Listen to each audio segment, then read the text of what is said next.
ब्राह्मणों के सम्मान में योगी उतरे मैदान में। जिस मुद्दे पर विपक्ष ने की थी घेराबंदी, उसकी निकाली योगी ने काट। ब्राह्मणों के साथ खड़े होकर पलटा पूरा नैरेटिव, सेट कर दिया 27 का गेम। महिला और ओबीसी कार्ड के साथ ब्राह्मणों को साधने की तगड़ी है योगी की प्लानिंग। एक फैसले से कर दिए सारे समीकरण सेट। क्या विपक्ष की बढ़ गई टेंशन? जो समय पर समाज की नब्ज पकड़ ले वही असली सियासत का खिलाड़ी होता है, और इस वक्त उत्तर प्रदेश की राजनीति में योगी आदित्यनाथ ने वही कर दिखाया है। लंबे समय से जो नैरेटिव बनाया जा रहा था कि ब्राह्मण समाज सरकार से नाराज है, अब उसी मुद्दे पर योगी ने सीधा जवाब देने की तैयारी कर ली है। यही वजह है कि जैसे ही कैबिनेट विस्तार की चर्चा तेज हुई, वैसे ही सियासी गलियारों में हलचल और बढ़ गई। माना जा रहा है कि इस बार योगी सिर्फ फेरबदल नहीं बल्कि एक बड़ा सियासी संदेश देने जा रहे हैं, जो सीधे विपक्ष की रणनीति को झटका दे सकता है, जिसके बारे में आपको इस वीडियो में सब कुछ बताते हैं। नमस्कार, मैं हूं आपके साथ बबली।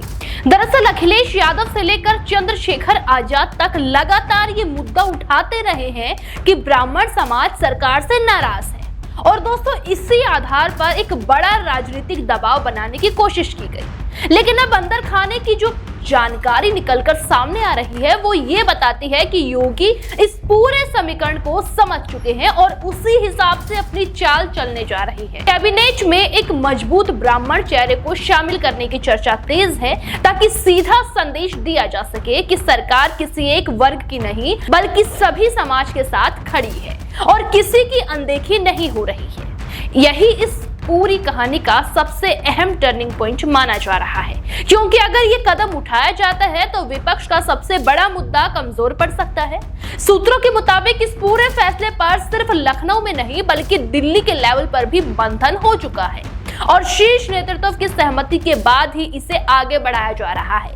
यानी ये कोई सामान्य कैबिनेट विस्तार नहीं बल्कि एक बड़ी राजनीति का हिस्सा है, जिसका सीधा सीधा असर 2027 के चुनाव तक देखने को मिल सकता है। और यही वजह है कि इसे मास्टर स्ट्रोक के तौर पर देखा जा रहा है।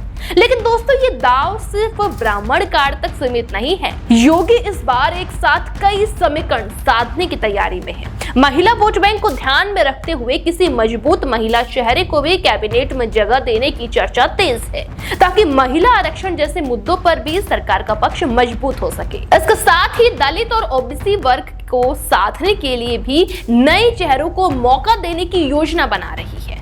यानी एक ही फैसले से कई सामाजिक समीकरणों को संतुलित करने की कोशिश साफ नजर आ रही है। अगर ओबीसी समीकरण की बात करें तो भूपेंद्र चौधरी का नाम सबसे ज्यादा चर्चाओं में है। दोस्तों जाट समाज से आने वाले इस नेता को आगे लाकर पश्चिम उत्तर प्रदेश को साधने की कोशिश की जा सकती है, जो चुनावी लिहाज से बेहद अहम क्षेत्र माना जाता है। अब तक इस इलाके को उतना प्रतिनिधित्व नहीं मिला जितनी उम्मीद थी, लेकिन इस बार उसी कमी को पूरा करने की योजना बन रही है। इससे साफ है कि ये पूरा प्लान सिर्फ जातीय संतुलन तक सीमित नहीं है बल्कि क्षेत्रीय समीकरणों को भी ध्यान में रखकर तैयार किया गया है, ताकि हर इलाके को प्रतिनिधित्व मिल सके।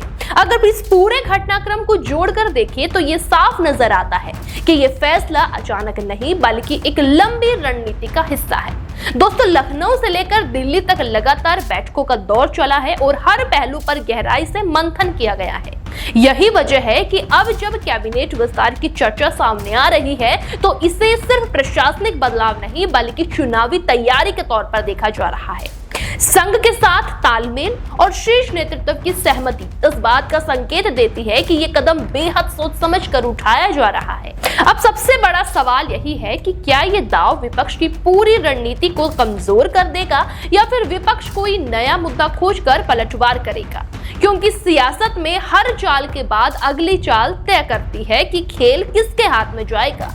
फिलहाल इतना तो साफ है कि योगी आदित्यनाथ ने इस कदम से सियासी माहौल को पूरी तरह बदल जरूर दिया है, और अब मुकाबला सिर्फ आरोप प्रत्यारोप का नहीं बल्कि रणनीति और संतुलन का हो गया है। दोस्तों अब आने वाले दिनों में कैबिनेट विस्तार की तस्वीर जैसे ही साफ होगी वैसे ही ये भी तय हो जाएगा कि 2027 की राह किसके लिए आसान होने जा रही है और किसके लिए मुश्किल। देश दुनिया की हर बड़ी सटीक और भरोसेमंद खबर देखने के लिए अभी विजिट करें हमारे वेबसाइट nowuttarpradesh.com और nownoida.com पर, क्योंकि यहाँ आपको सिर्फ सुर्खियां नहीं बल्कि पूरी जानकारी मिलेगी।